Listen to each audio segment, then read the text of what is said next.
Hey guys, just want to thank you for taking your time to watch this short video that I put together for my page. So every week I'm going to be posting a question on Sunday and then asking people I know in the strength and conditioning field that question. And this week I decided to ask Blair Wagner. He's the assistant strength and conditioning coach at the University of Washington.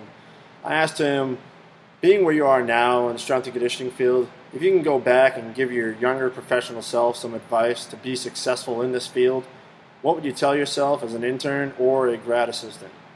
His response was, I would have to say to my intern self 10 years ago, don't wait for others to give you learning objectives. Don't expect the coaches you are under to teach you a thing. Take it upon yourself to think critically about what you read and overuse the question why. Regurgitation is not knowledge. To the GA that I was, be patient. Don't take programming so seriously. There's no such thing as the perfect program. Act as if your next job will be the director's role. Spend as much time with other sports as you can. You never know who you're going to be training in your next position. Value people over all else, and remember why you chose this profession over all others.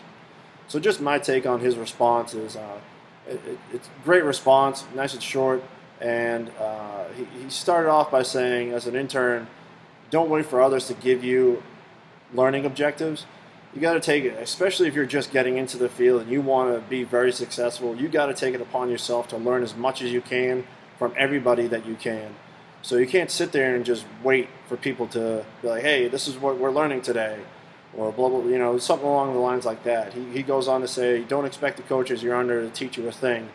They're there and they expect you to help them out, whether it be cleaning, setting up, breaking down, nutrition, demonstrations.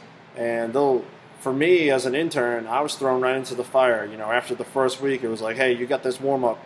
So you better be able to learn, observe, and fast. He says, take it upon yourself to think critically about what you read and overuse the question why.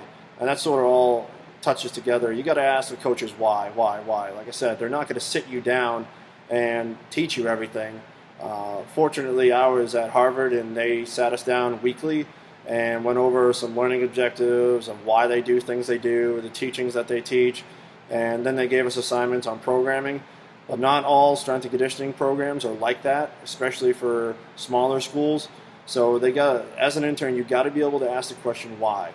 And try not to, he says, don't be afraid to overuse the question why, but I've been in situations with other interns where they've asked why a lot, and the coaches sort of tune them out, or they get annoyed. So don't be afraid to ask why, but know that there's a time and a place.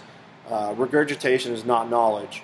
So don't just read something in a book and say that, oh, this book says the cue should be this, and then go out there and try it with the athlete.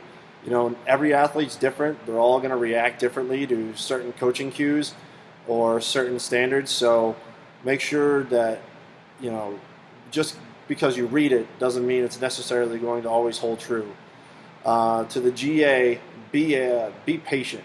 And that's what I found myself as a GA doing is, don't take programming so seriously. I try to sit there and I try to break everything down as scientifically, like, oh, if we do this, it'll be doing this, blah, blah, blah. You got to keep it simple. There's no such thing as a perfect program. And that's couldn't be more true than anything else. You can sit here and have a perfectly 100% foolproof scientific program for the athletes. And if the athletes don't buy into you, that program ain't going to work. Or you can have a program that looks like absolute crap and looks like you just wrote it down 2 hours ago and say, hey, this is what we're going to do for 16 weeks. And if the athletes buy into you, they're going to get something out of it. So just know that. There's no such thing as a perfect program. It's all about the athletes' buy-in, your ability to sell it, and your ability to coach it and teach it at the same time. Act as if your next job is going to be the director's role. After you're done with a grad assistant position, I know I went on to do another professional internship with the Buffalo Bills. I didn't hit into a director's role.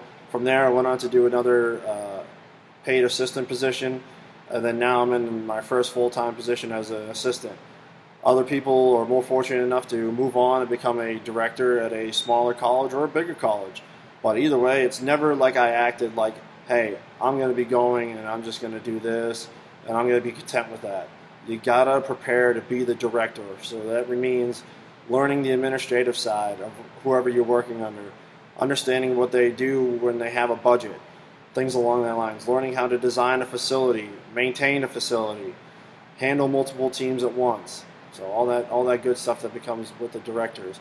Spend as much time with other sports as you can. You never know who you're going to be coaching in the next position. Again, it's hard to sit here and just say that, oh, I want to be a football strength coach or I just want to be a basketball strength coach. It's tough because if you limit yourself to that, you're closing your window a lot. And, a lot of people are fortunate to get into those positions, but others aren't so much, especially if you're starting off.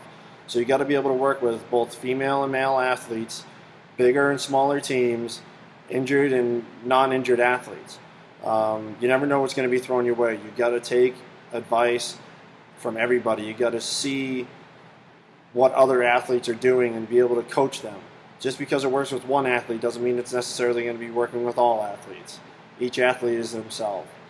Value people over all else and remember why you chose this profession over all others.